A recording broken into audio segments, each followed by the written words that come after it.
This is 3 years down the drain. Wow. Simply put, 3 locations, more than 1,000 aspiring nurses left in limbo as Stone Academy announces it's closing. What's next for scrambling students as they look for solutions? And police in Wallingford making arrests months after a fire was intentionally set at a playground. We've got all that and more starting for you at 5 o'clock on this Wednesday morning. The family's worst nightmare. It's happening far too often. And a campus gripped by tragedy. 3 students killed at Michigan State University after a gunman opens fire there. We have a Connecticut connection to share with you this morning. A Connecticut native and MSU student who's lived through the experience, only sharing his story with Connecticut's news station. All local, all morning. This is Fox 61, Connecticut's news station. And we are beginning with some breaking news out of Brooklyn, Connecticut this morning. 3 people found dead inside a home. Thank you for joining us here on Fox 61. I'm Symphony Perfect. And I'm Keith McGilvery, just to our newsroom. So I want to let you know what we know at this point. State troopers say this is still happening at a home on Middle Street. They aren't saying how these people died, but are saying it is an isolated incident. There is no threat to the public. Brooke Griffin headed that way there now.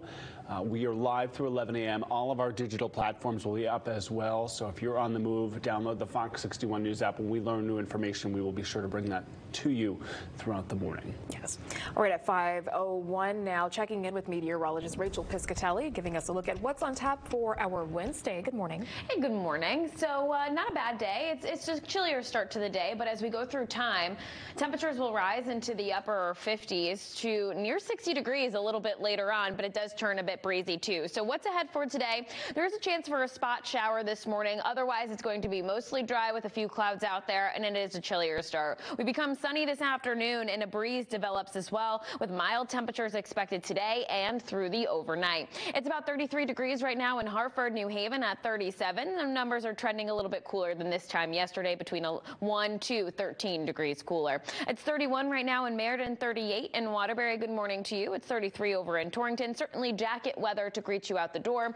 And while the wind speeds are fine now, they will pick up in intensity this afternoon with gusts upwards of 20 to 25 miles per hour possible. So any clouds out there now will make way for sunshine this afternoon as those high temperatures climb into the mid to upper 50s across the state. The next couple of days does feature mild conditions, but we are bringing a rising chance for rain for Thursday night into Friday. We'll detail it out for you coming up in just a bit. It's 5:03. Let's get a check out on the roadways. Lauren, good morning. Good morning to you, Rach. Good morning, everyone.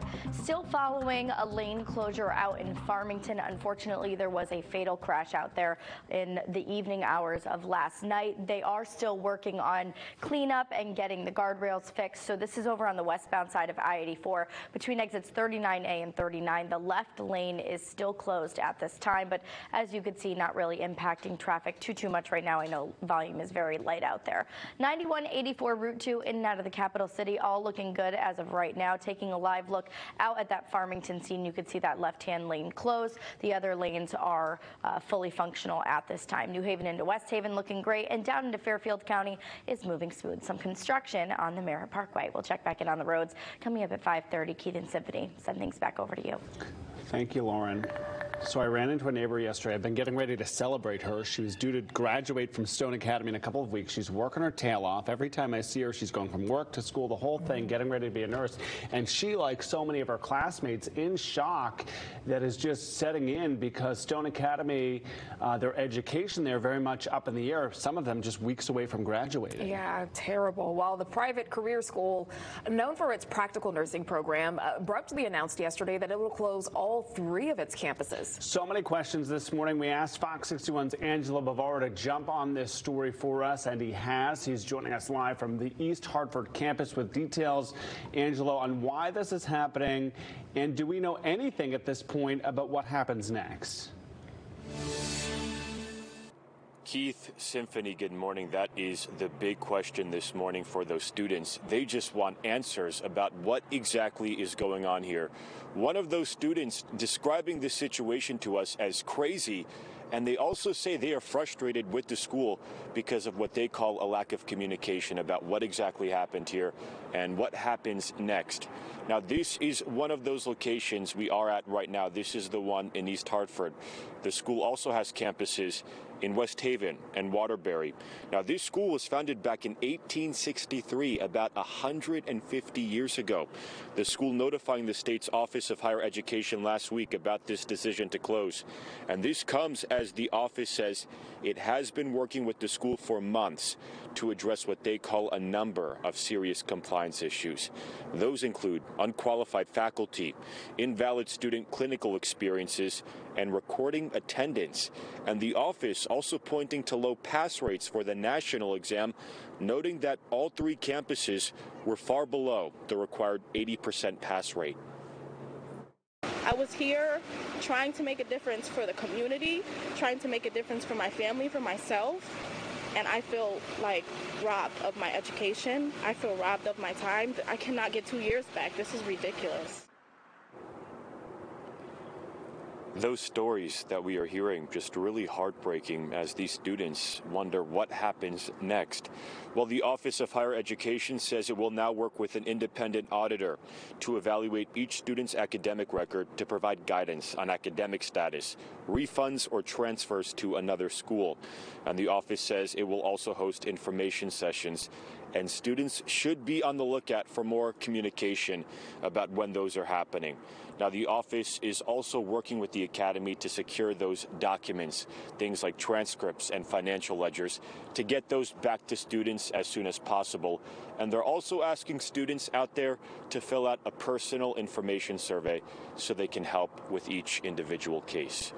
And you can find more information about that on our website, that is fox61.com. We are live in East Hartford this morning. I'm Angelo Bavar, Fox 61, Connecticut's news station. Appreciate your efforts on that, Angela. My neighbor came up to me. She was like, breaking news, breaking news. I thought she was kind of teasing me because I was the newsman, telling me she was graduating. She told me all about this. I told her to tune in this morning, and we have the right man on the job. So we will check back in with you at 6 o'clock. What a mess. Yeah. Tough stuff.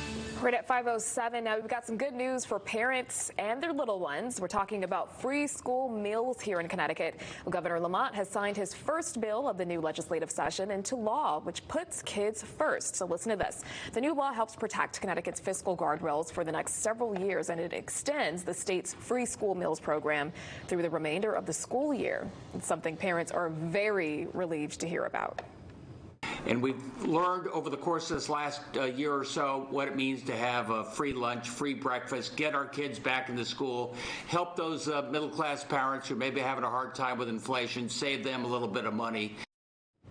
The legislation received overwhelming support in both the House and Senate, with a unanimous vote in both chambers. The governor's office says the extension of the program will help ensure thousands of children in the state will have access to nutritious foods. 8 past the hour now. A follow-up for you right here in Connecticut's news station. 4 Wallingford teens facing criminal mischief charges after police say they intentionally set fires at Doolittle Park back in October of last year. A playscape destroyed in the fire. It resulted in more than $60,000 in damages. Police saying that those teens between the ages of 15 and 16, they also say it is part of a larger problem in Wallingford, juvenile crime. We're having a lot of issues with juveniles, bothering nearby businesses, jumping on tables, committing thefts, creating a ruckus. It's something that we're working hard to address. We do have a little bit of stuff going on with just some teenagers kind of causing a lot of trouble throughout town. In response, the town is working to install cameras at the park, and police say they're upping their patrols there and at North Main Street, where police say teens have been recklessly riding bikes in the middle of the road. Incredibly dangerous, causing serious concerns when it comes to safety and local traffic. Well, you could call it higher education into the hot zone. Tonight, we are taking you over to Middletown for a specialized course, all to make sure our firefighters are able to protect us from hazmat emergencies. Now, the team just finished up their latest training last week, and Fox 61's Jim Altman was given a close-up look into what our first responders covered. Check this out. With the hazmat, it's different than a fire where, you just get off the rig and you go to work. We have policies in place. You know what your role is. You see the fire, you go attack it. We're here, you have to take a complete halt, slow everything down, and you have to identify what you even have. The hazmat ops class, how to tackle these emergencies at a higher level. That's our special report airing tonight at 10 right here on Fox 61. Parents and students connected to Michigan State University still trying to process the deadly shooting on campus. Our first thought is just to get as far away from the situation as possible. Terrified students sheltering in place for hours after a gunman shot on the campus Monday night, now speaking out about that horrifying experience. And I got an alert on my phone, and then I, kind of shouted out to him, John, there's a shooter on Mason's campus. And that tragedy impacting people with roots right here in Connecticut. We're speaking with a student from Tolland who is a senior right now at Michigan State University, living just feet from where this all went down, what he did to get away alive.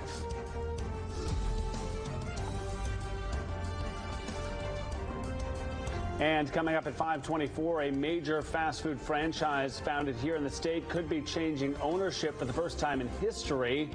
The options they're exploring and who could be helping them ahead.